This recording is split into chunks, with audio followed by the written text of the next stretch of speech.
কুমিল্লার বুড়িচং উপজেলার শঙ্করচাইল residential model স্কুলের শিক্ষার্থীদের মধ্যে বইপাঠ প্রতিযোগিতা হয়েছে। বুধবার সকালে গমিতি সংবাদের আয়োজনে স্কুলটির খেলার মাঠে এ প্রতিযোগিতা হয়। পরে প্রতিযোগিতায় বিজয়ীদের মাঝে বই ও সঞ্চয় ব্যাংক উপহার দেন অতিথিরা।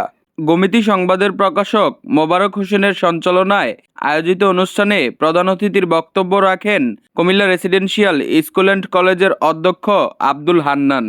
বিশেষ অতিথির বক্তব্য রাখেন বাংলাদেশ প্রতিদিনের কুমিল্লা জেলা প্রতিনিধি মহিউদ্দিন মোল্লা, এখন টিভির ভুরু প্রধান খালেদ সাইফুল্লাহ, মাই টিভির কুমিল্লা প্রতিনিধি আবু মুসা, সাংস্কৃতিক সংগঠক মিজানুর রহমান ও শঙ্করচাইল রেসিডেন্সিয়াল স্কুলের অধ্যক্ষ কাউসার আলম প্রমুখ।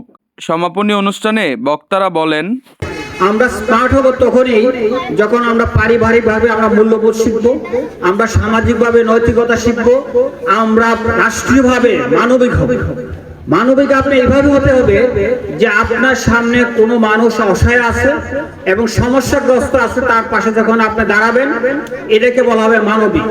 আপনি মূল্যবোধ হবে এটাই যে আপনার সামনে একজন মানুষ, তাকে নির্যাতন করা হচ্ছে, অসহায়ভাবে তাকে পিটিয়ে হত্যা করা হচ্ছে, তার পাশে যখন আপনার বিবেক জাগ্রত হবে তখন হবেন আপনি একজন মূল্যবোধ। ভালো মানুষের চাষাবাদ শুরু করেছেন, আমি আশা করি যে এখানে ভালো কিছু হবে। আপনাদের সবার জন্য শুভকামনা। যে শিশুটিকে সকালবেলা আপনি নামাজের সময় ডেকে তুলবেন, স্কুলে যাওয়ার জন্য তৈরি করবেন, সেই শিশুটি খারাপ পথে যেতে পারে না। শুধুমাত্র নজরদারির প্রয়োজন।